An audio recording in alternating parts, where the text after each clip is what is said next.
All personnel, code violet in Mess Hall 7. Korvathi cubs are loose, and security is ordered to stand down. Repeat, stand down per diplomatic protocols. Commander Zilax's voice crackled through every speaker in the Galactic Military Academy, with the kind of panic usually reserved for hull breaches. In the mess hall, 300 cadets from 15 different species pressed themselves against walls, tucked under tables, or simply froze in place as 5 Korvathi cubs, each the size of a Terran lion, prowled between the rows, snatching food trays and scattering utensils with gleeful abandon. "Sir, they've taken the entire 3rd section's lunch allocation," Lieutenant Vexthul reported from the doorway, his hand hovering uselessly over his sidearm. "Permission to—" "Denied," Zilax snapped. "Those cubs' parents are the Korvathi ambassadors. One scratch, one bruise, and we're looking at an interstellar incident that'll make the Proxima trade wars look like a scheduling dispute." The cubs clearly knew it too. The largest one, sporting distinctive crimson stripes, had commandeered an entire table and was systematically destroying a Vegelian cadet's carefully prepared nutrient paste, while maintaining direct eye contact with security personnel. Across the hall, cadets whimpered, their species-specific fear responses triggering in waves. The Korvathi were apex predators. They'd evolved at the top of their food chain, had spread across 6 systems before achieving spaceflight, and possessed exactly 0 natural predators. Their cubs learned hunting by instinct at 3 months old. "Commander, this is a disaster," Vexthul said, watching a cub casually bat a fleeing Prixian cadet back toward the cowering group with one massive paw. "We can't even evacuate without risking someone getting hurt. The cubs think it's a game." "I'm aware," Zilax growled, scrolling through protocols on his datapad with increasing desperation. "The moment we move defensively, their instincts trigger full predator response. We're stuck until the ambassadors arrive, and they're in a council session that won't end for another 2 hours." In the far corner of the mess hall, Cadet Emma Martinez sat at her usual table, methodically working through her sandwich, some kind of Terran protein and vegetation combination, while reviewing notes on her datapad. She hadn't looked up once. "Sir," Vexthul said slowly, "the human hasn't been approached yet." Zilax's attention snapped to the corner. The human sat in a small bubble of normalcy, completely oblivious to the chaos spiraling around her. 2 cubs had started fighting over a stolen dessert cart barely 10 meters from her position. She'd reached for her drink without even glancing their direction. "She doesn't know," Zilax realized. "She's wearing audio buds. She can't hear the announcement." "Should we warn her?" They watched as the largest cub, having thoroughly destroyed its current conquest, turned its attention toward new territory. Its predatory gaze locked onto the human's table, where an actual, untouched meal sat waiting. "Get a medical team standing by," Zilax ordered quietly. "Humans are durable, but Korvathi cubs don't understand proportional response." The cubs began their approach, moving with the confident swagger of creatures that had never encountered anything capable of challenging them. Emma took another bite of her sandwich. Cadet Kelthas had his communicator out, hands shaking as he held it at chest level, broadcasting directly to Academy Command. As a Pelian, a species that had spent 3 million years as prey before developing sentience, every instinct in his body screamed at him to run. But he couldn't look away from the approaching disaster. "Command, this is Cadet Kelthas. Direct feed from Mess Hall 7, he whispered, his voice cracking. The cubs are moving toward the human. She still hasn't noticed.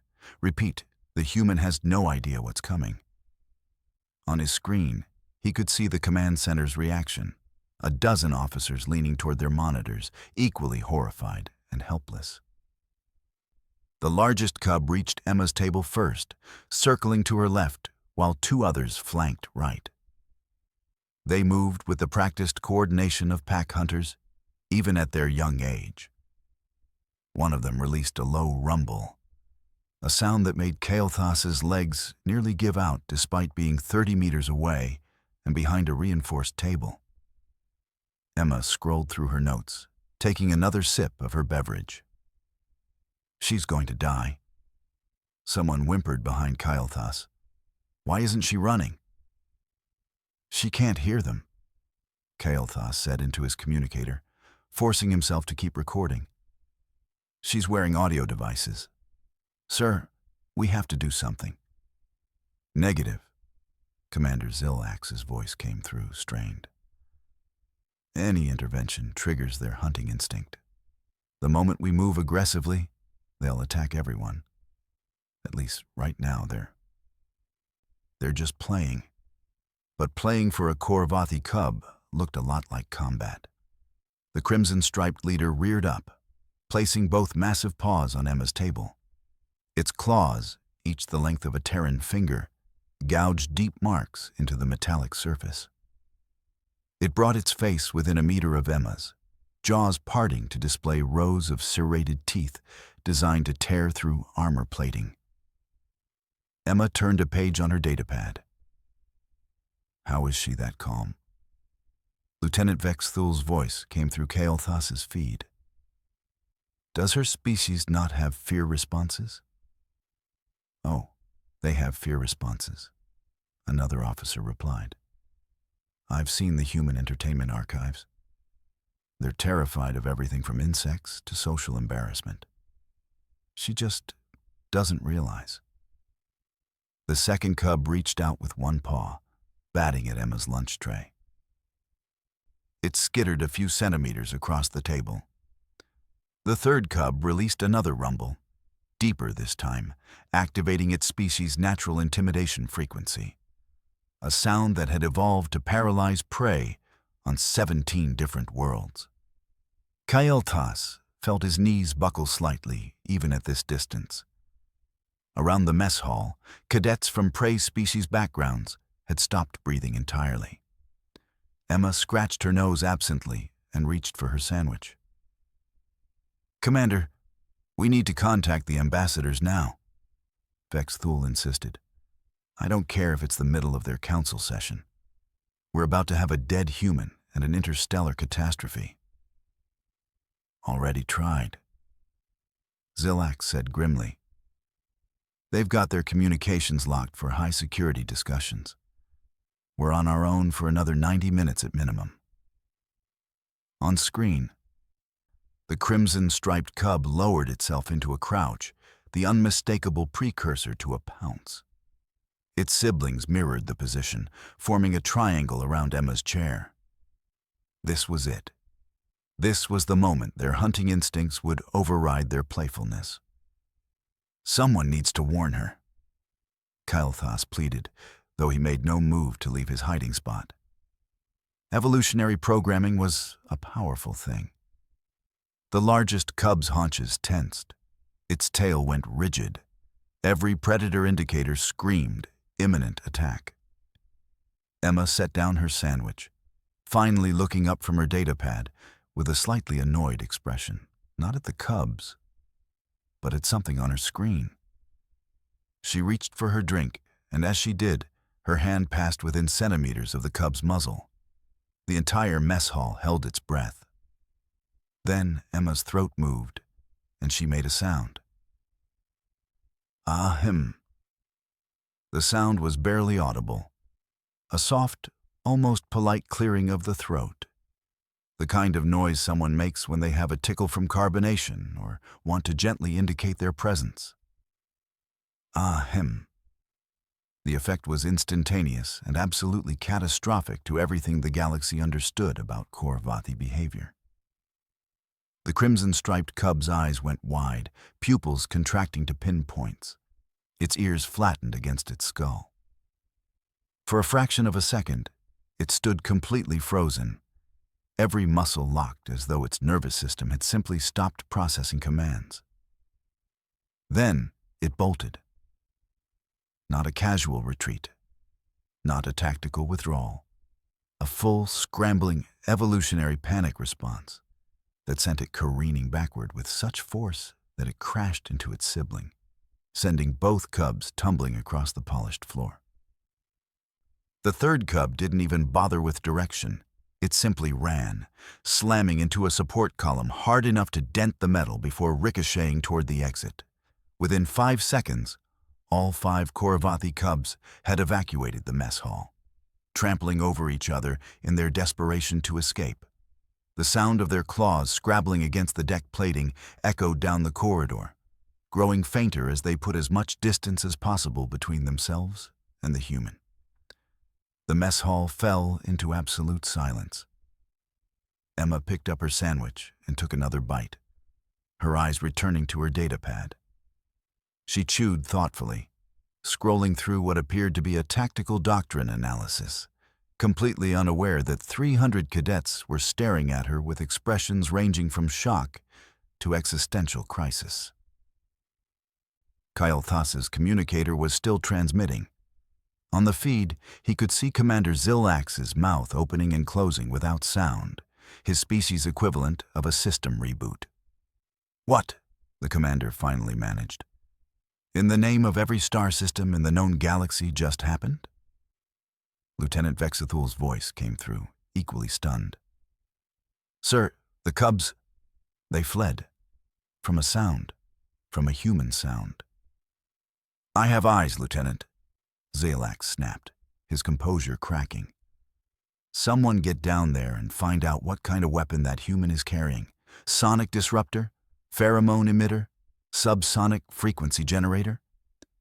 In the mess hall, Emma looked up as 4 security officers burst through the entrance, weapons drawn but uncertain, scanning for threats. She pulled out one of her audio buds. "Oh, hey," she said casually. "Did something happen? I had my music on." "Cadet Martinez." Vexthul approached carefully, his scanner out and sweeping over her. "What did you do to the Kauravathi cubs?" Emma blinked. "The what now?" "The cubs. The 5 predators that were about to attack you. What defensive measure did you employ?" "Attack me?" Emma looked around the mess hall, finally noticing the 300 traumatized cadets and the overturned furniture. "Wait, what? When did—" She paused, thinking back. "Oh, those big cat-dog things. They were getting kind of close to my fries, so I just, let them know I wasn't interested in sharing." "How?" Vexthul demanded, his scanners showing nothing but standard human biology. "What weapon did you use?" "Weapon? I just cleared my throat." Emma demonstrated, producing another soft ahem. Every security officer took an involuntary step backward. "That," Vexathul said slowly, his voice tight with disbelief. "That sound, that noise made the most dangerous juvenile predators in the known galaxy flee in terror. I mean, it's just a throat clear," Emma said, looking genuinely confused. Excuse me, personal space, please?" I wasn't even trying to be rude about it. Commander Zilax's voice came through the mess hall speakers, dangerously calm. "Lieutenant, I need a biological warfare specialist in that cafeteria immediately. And someone find me every piece of data we have on human vocal patterns, now." "Sir," Kyle Thas spoke up from his position, finally finding his voice. "The Academy Xenobiology database has entries on human communication. Accessing now." He pulled up his datapad with shaking hands. Throat clearing is listed as a warning vocalization, used to indicate mild displeasure or to gain attention. "Mild displeasure," Zilax repeated flatly. "Yes, sir. It's considered one of the least aggressive sounds humans make." In the corner, Emma had gone back to eating her sandwich, occasionally glancing around at the chaos with growing bewilderment. "Someone," Zilax said, his voice carrying the weight of a commander whose entire understanding of the universe had just been invalidated. "Please explain to me how the least aggressive human sound just accomplished what every security protocol in the galaxy has failed to do for the last 3,000 years. Nobody had an answer. Emma finished her sandwich and reached for her dessert, completely oblivious to the crisis of galactic understanding unfolding around her. Xenobiologist Talana arrived within 20 minutes, her 6 manipulator appendages already working across multiple datapads simultaneously. She'd been in the middle of a lecture on cross-species communication when the emergency summons came through, and she'd brought half her research team with her. "Show me the footage," she demanded, not bothering with pleasantries. "All angles, full spectrum analysis." Commander Zilax pulled up the security recordings. Talana's primary eyes widened as she watched the cub's reaction play out in slow motion. The freeze, the pupil dilation, the immediate flight response. "Extraordinary," she breathed. "Play the audio again. Isolate the human's vocalization." Emma's ahem echoed through the command center's speakers. Talana's manipulators flew across her analysis equipment. "There," she said, pointing to a cascade of wavelength readings. "Do you see it? The human vocal pattern isn't operating on a single frequency. It's hitting simultaneously across 17 different ranges. Low subsonic rumble, mid-range harmonics, and high-frequency overtones, all layered together in one simple sound." "So, it's a weapon?" Vexthul asked. "It's communication," Talana corrected. Korvathi cubs are apex predators, yes, but they evolved in an environment with other apex predators. Their survival depended on recognizing warning signals across species lines, learning which creatures were dangerous, even if they'd never encountered them before. She pulled up a comparison chart. "Look at this. The human's throat clear contains acoustic markers that match warning vocalizations from 18 different predator species. To the cubs, it wasn't just a sound. It was a territorial dominance display from something they instinctively recognized as being higher on the food chain than they are." "But she wasn't even trying," Zilax protested weakly. "That's what makes it so effective," Talana said, her voice filled with scientific fascination. "There's no aggression markers, no stress indicators, just calm, casual authority. To a predator's instinct, that reads as supreme confidence, something so dangerous, it doesn't even need to try." Back in the mess hall, Emma had been escorted to a secure observation room where she sat across from Talana, looking increasingly uncomfortable with the attention. "Could you demonstrate again?" Talana asked. "Just a simple throat clear?" Okay." Emma cleared her throat gently. "Like that?" Talana's equipment lit up like a festival display. "Fascinating. Now, Cadet Kael'thas, would you attempt the same?" Kael'thas, still shaky from the earlier events, cleared his throat. The sound was higher-pitched, single frequency, and triggered exactly 0 alarm responses on the monitoring equipment. "You see?" Talana gestured excitedly. "Completely different acoustic signature. The human respiratory system, combined with their vocal cord structure, creates something unique in the galactic community." Emma started laughing, a genuine, surprised sound. "So, you're telling me I accidentally spoke apex predator? That's hilarious. Back home, I'm the person who apologizes to furniture when I bump into it." Before Talana could respond, Lieutenant Vexthul burst into the room. "Commander, the Korvathi ambassadors have arrived, and we have a problem." The problem became clear when they reached the landing bay. The Cubs had retreated into the transport ship's cargo hold and refused to come out, even for their parents. Ambassador Corval, a massive adult Corvathi with diplomatic sashes across his fur, looked mortified. "They say there's a super predator in the facility," he explained, his translator rendering his embarrassment clearly. "They won't budge until they're certain it's safe." Commander Zillax pinched the bridge of his nose. "Cadet Martinez, would you be willing to talk to them?" "Me?" Emma looked startled.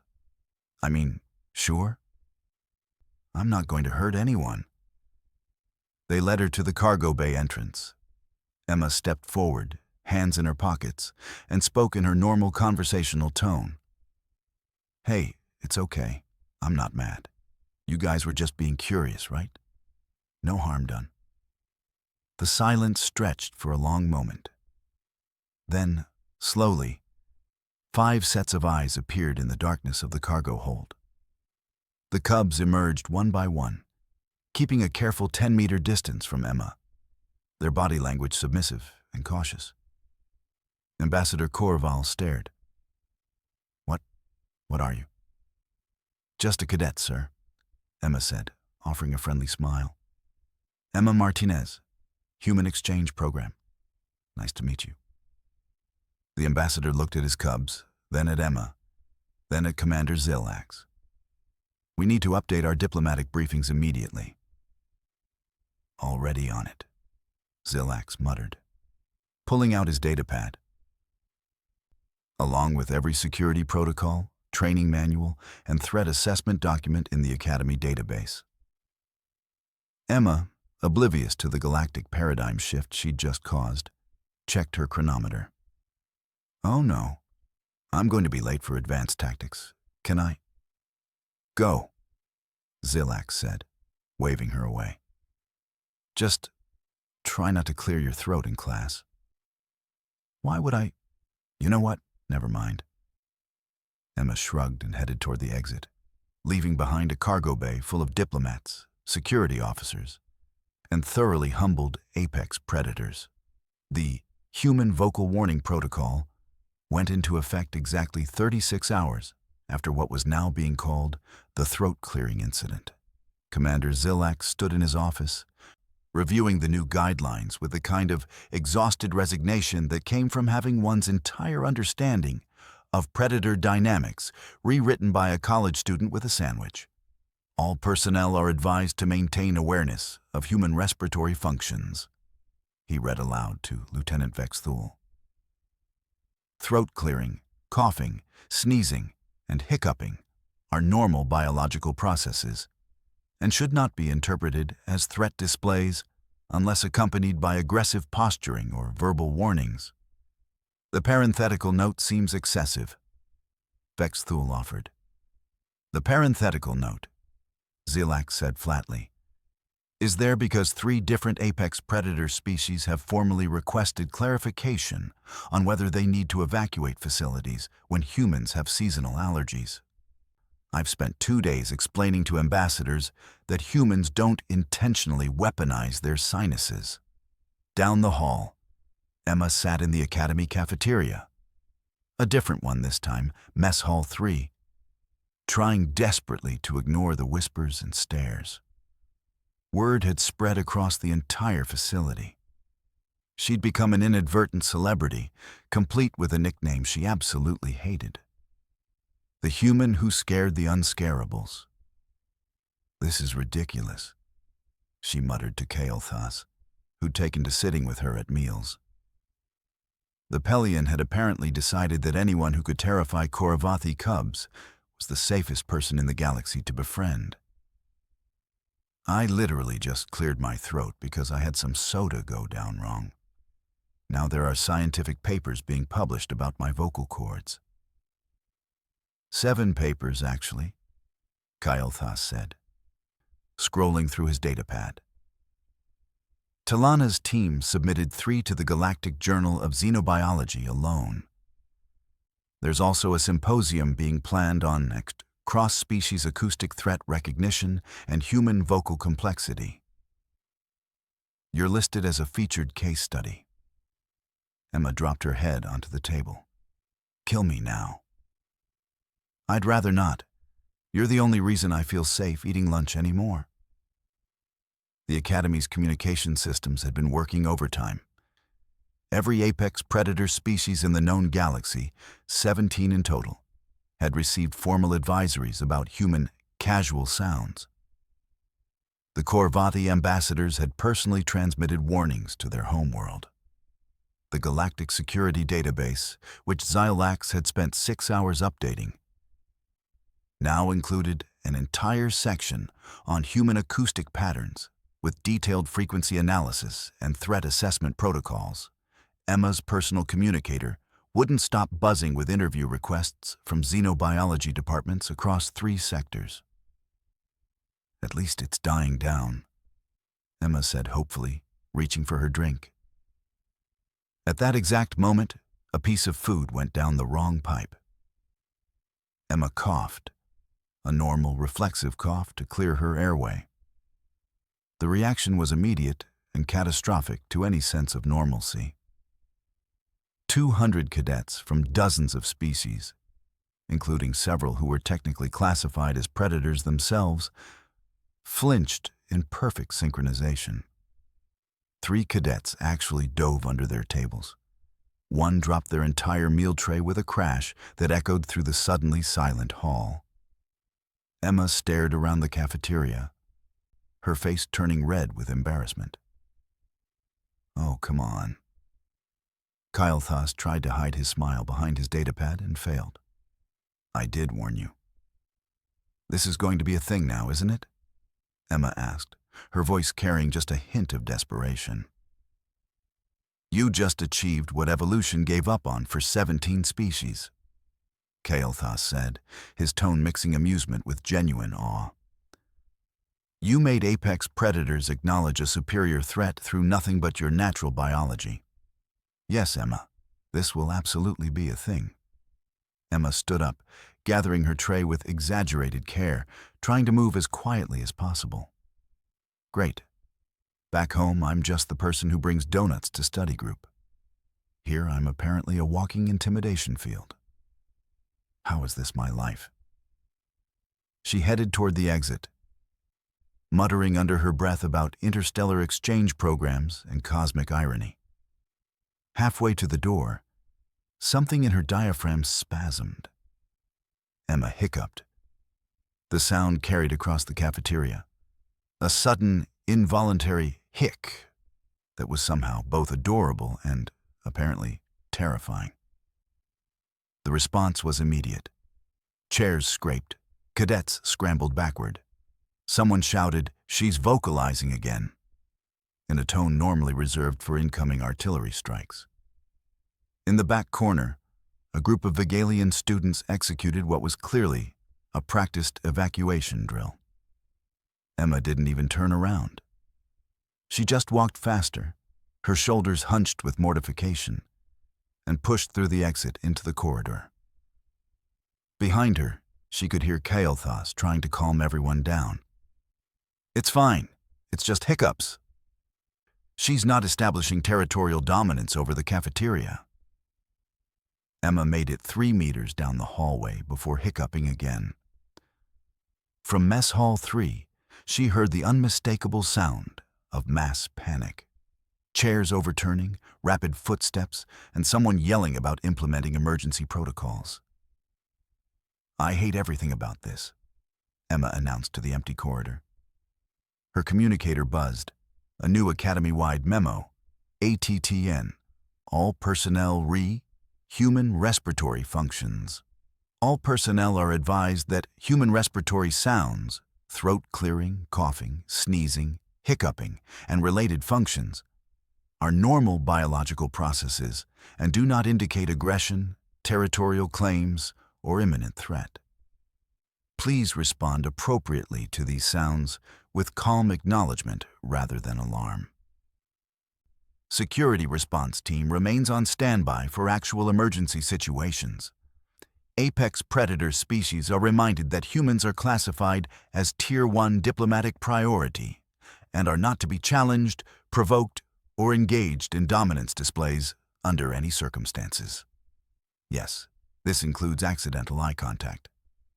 No, we're not sure how we got here either. Emma read the memo, closed her eyes, and took a deep breath. Carefully, quietly, making absolutely certain it didn't produce any sound whatsoever. From down the hall, she heard Commander Zillax's voice echoing from his office. Someone explained to me how one human with a sandwich has rewritten 3,000 years of interstellar security doctrine. Emma decided it was time to find a very quiet, very empty study room, preferably one with soundproofing.